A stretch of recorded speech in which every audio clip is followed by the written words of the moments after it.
बता रहे हैं उसमें सुरेश जी। दुबे जी, एक चीज आप एक बात पहले मैं अपने भाई बड़े भाई अश्वनी मुदगल जी को बता दूं कि जिस राकेश टिकैत की बात आप कह रहे थे, वो राकेश टिकैत 2007 में चुनाव लड़ चुके हैं विधानसभा का, 2014 में लोकसभा का चुनाव लड़ चुके हैं, और उनको कितना समर्थन मिला था ये भी आप जानते उससे हैं, उससे क्या लोकसभा मतलब और सुरेंद्र भाई, अब विधानसभा छोड़िए ना, दोनों में हम लोग बता रहे हैं। नहीं नहीं, वो रिलेवेंट बात है दुबे जी, मैं वो विषय बता रहा हूँ। ठीक है, चलिए तो आप। आज हाँ, जो है, आज वो एक घड़ियाली आंसू बहाए हैं और अपने मौत का इशारा किए हैं कि हमको सरकार मार डालेगी, हम जो है हत्या कर दी जाएगी और इसलिए ऐसा होगा।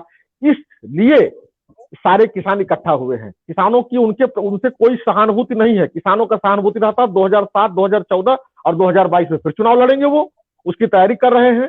खैर, दूसरी बात, आंदोलन को दबाता कौन है? कल का जैसा आप कहे कि एक भी पुलिस ने पत्थर नहीं फेंका किसी को ऊपर, दबाव बनाई थी कि आप आंदोलन खत्म कर दीजिए, लेकिन हम वो नहीं है जो बाबा रामदेव को 12 बजे रात को मजबूर कर दें कि इनको गायब कर देंगे 24 घंटे के लिए और आंदोलन खत्म कर देंगे। कौन किया था, किसका इतिहास है, ये आप जानते हैं। तीसरी बात कि कंधे का उपयोग, जैसा मैं बार बार कहता था, तो अभी अमिताभ जी कहे कि हम कंधे का उपयोग नहीं करते हैं, लेकिन कंधे का उपयोग करती है कांग्रेस।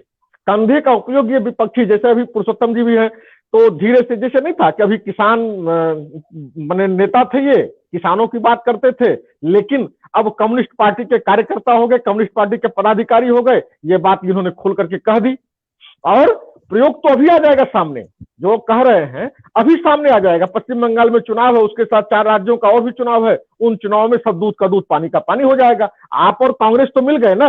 अब ये मत कहिएगा कि नहीं नहीं वहां हमारा नहीं चला, राहुल भैया हमारे साइकिल पर बैठ गए तो साइकिल टूट गई, हाथी पर आ गए तो हाथी खत्म हो गई, ये मत कहिएगा। आपका और कांग्रेस का तो हो गया समझौता ना। तो पश्चिम बंगाल में आप लोग प्रयोग करेंगे, क्यों बिहार में आगे बढ़ जाइए, पश्चिम बंगाल में चयन बना लीजिए। पश्चिम बंगाल में आप कह दीजिए कि भाई इस बार करेगी कांग्रेस की, कम्युनिस्ट की सरकार बनने जा रही है, आगे बढ़ जाइए, बड़ी खुशी होगी। हमारी पार्टी का नहीं हुआ अभी। अब बोलने दीजिए, अब बोलने दीजिए, अब बोलने दीजिए। आप अपना बात बहुत बोले हैं, हो जाने देते हैं, जबरदस्ती डिबेट में चले जाएंगे, क्या मतलब? तो अश्वनी जी, बार बार हम लोग ये कहते थे, पहले दिन से ये कहे, आज भी भाजपा के बड़े चिंतक हैं, आज वो वापस भले हैं, लेकिन केएन गोविंदाचार्य जी का पूरा स्टेटमेंट आप पढ़ लीजिए। मैं बार बार कहता हूं, वो कहे एमएसपी के बारे में वार्ता, एमएसपी का संशोधन जिस प्रकार से होना चाहिए, जो एक रोड मैप होना चाहिए।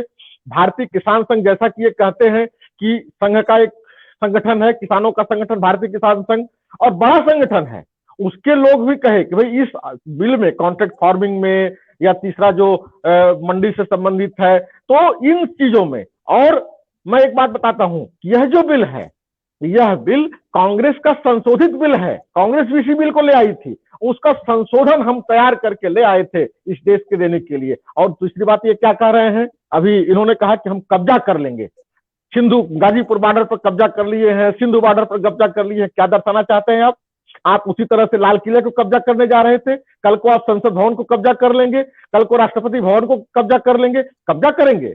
अरे यह देश लोकतंत्र, इसमें व्यवस्था रखिए, आस्था रखिए, विश्वास रखिए, भरोसा रखिए।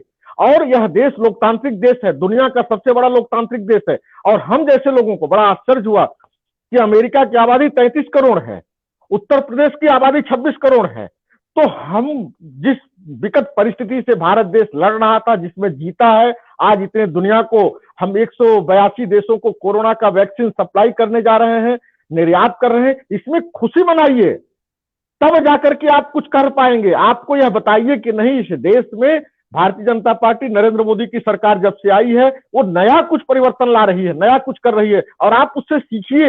इसका संगठन किस प्रकार से खड़ा हुआ, कैसे इसमें लोकतांत्रिक व्यवस्था है, पार्टी से लेकर पार्टी के बाहर, और उसके बाद लोग देश को सबसे पहले रखते हैं कि नेशन फर्स्ट, नेशन फर्स्ट। उस बात को आप लेकर के चलिए, तो आपको लग जाएगा। आप तो एक सीताराम येचुरी के बदले किसी नौजवान को आके आने नहीं दिए, एक राहुल गांधी बेचारा उसी में करे के रह गया, दूसरा कोई व्यक्ति आने को तैयार नहीं है। आज भी तमाम ऐसे नेता, तो